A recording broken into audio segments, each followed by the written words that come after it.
Hello friends, welcome back to my channel Diyan food and lifestyle. आज के तुम्हारे साथे आमी शेयर करब ओट्स भेजिज पैनकेक। ओट्स किन्तु आमादेर शरीरेर पक्षे भीषण उपकारी। ब्रेकफास्टे किंबा डिनारे ओट्स दिए आमरा नानान रकम डाइट फूड तैरी करे थाकी। तो आज के आमी जे रेसिपिटा देखाबो सेटा भीषण हेल्दी और बानानो खूब सहज। आमी एखाने ओट्स नियेछि 1 कप और 1 कप दिচ্ছি সুজি। এবার এটার মধ্যে দিব 1 কাপ দই, টক দই। এবারে এটা একটু ভালো করে মিশিয়ে নিতে হবে। তারপর এর মধ্যে দিব অল্প পরিমাণে জল। তো এইটা প্যানকেক হিসেবেও বানানো যেতে পারে, আবার চিল্লা হিসেবেও বানানো যেতে পারে। চিল্লা করতে গেলে একটু পাতলা করতে হবে, প্যানকেকটা তো খুব পাতলা হয় না। আর জলটাও একটু পরিমাণ মতন দিতে হবে, খুব বেশিও না খুব কমও না। যেহেতু সুজিটা জলটা সোক করে নেয় সেই জন্য খুব পাতলাও কনসিস্টেন্সি হবে না, খুব গাঢ়ও হবে না, হালকা একটু ঠিক কনসিস্টেন্সি হবে, এইরকম একটা টেক্সচার আসবে। এবার এটাকে ঢাকা দিয়ে আধ ঘন্টা মতো রেখে দিতে হবে। ওটস কিন্তু বাচ্চা বড় সবার জন্যই উপকারী। বাচ্চারাও যদি ওটসের ব্রেকফাস্ট বাচ্চাদের বানিয়ে দেন কিংবা টিফিনে দেন, বাচ্চাদের পেট ভরা থাকে। আর এতে আছে প্রচুর পরিমাণে ফাইবার, প্রোটিন, উচ্চ রক্তচাপ নিয়ন্ত্রণ করতে সাহায্য করে, কোলেস্টেরল লেভেল কমায়। আবার যারা ডায়াবেটিস পেশেন্ট তাদের জন্য কিন্তু ওটস ভীষণ উপকারী আর বিভিন্ন রকম হার্টের সমস্যা ঝুঁকিও কমাতে সাহায্য করে। তো আমরা আধ ঘন্টা এটা ভিজিয়ে রেখেছিলাম। এবার আধ ঘন্টা পর এটার মধ্যে আমরা অ্যাড করছি গ্রেট করে রাখা গাজর, খুব মিহি করে কুচোনো ক্যাপসিকাম, আর দিচ্ছি গ্রেট করে রাখা জিঞ্জার। আপনারা আপনাদের ইচ্ছে মতন আরও কোনো ভেজিস অ্যাড করতে পারেন। আর দেবো কাঁচা লঙ্কা কুচি আর মিক্সড হার্বস। তো এর মধ্যে ধনেপাতা কুচিও দেওয়া যেতে পারে, তো আমার বাড়িতে যেহেতু ধনেপাতা ছিল না সেজন্য আমি এর মধ্যে মিক্সড হার্বস ব্যবহার করেছি।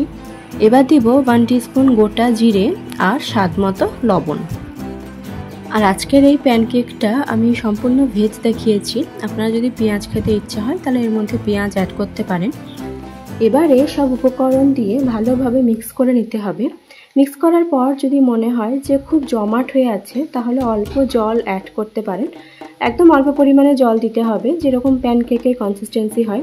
তো আমার ব্যাটারটা খুবই জমাট হয়ে আছে সেজন্য আমি অল্প পরিমাণে জল দিয়েছি।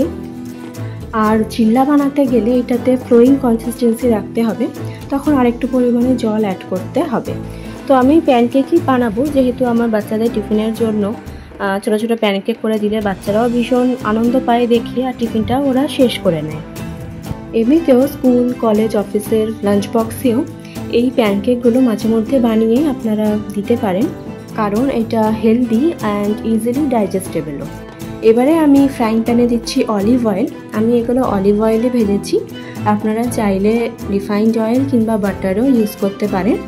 এবারে ছোট ছোট গোল গোল করে প্যানকেক আকারে এগুলোকে বানিয়ে নেব। এবার আমি এর ওপর দিয়ে দিব অল্প পরিমাণে সাদা তিল। সাদা তিলও কিন্তু আমাদের শরীরের জন্য ভীষণ উপকারী।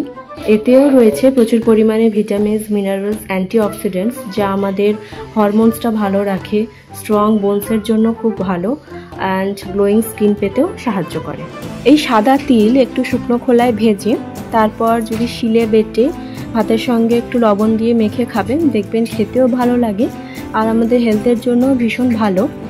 যেহেতু সাদা তিলে প্রচুর পরিমাণে ক্যালসিয়াম আছে, শরীরের ব্যথা দূর করতে সাহায্য করে। আমার সবগুলো প্যানকেক ভাজা হয়ে গেছে। একটু লো টু মিডিয়াম ফ্লেমে ভাজতে হবে, তাহলে ভাজাগুলো ভালো হয়। আর এরকম গোল্ডেন ব্রাউনই খেতে ভালো লাগে, খুব লাল করে ভাজলে খেতে ভালো লাগে না। এবারে আমি এই প্যানকেকগুলো সার্ভ করব। তো আজকে আমি প্যানকেকগুলো সার্ভ করেছি গ্রিন চাটনি দিয়ে। আমি গ্রিন চাটনিটা বানিয়েছি পুদিনা পাতা, ধনে পাতা, আদা, 2 চামচ টক দই আর বিট লবণ। তারপর সবকটা উপকরণ দিয়ে মিক্সিতে ব্লেন্ড করে নিয়েছি, ব্যাস আমাদের গ্রিন চাটনি রেডি।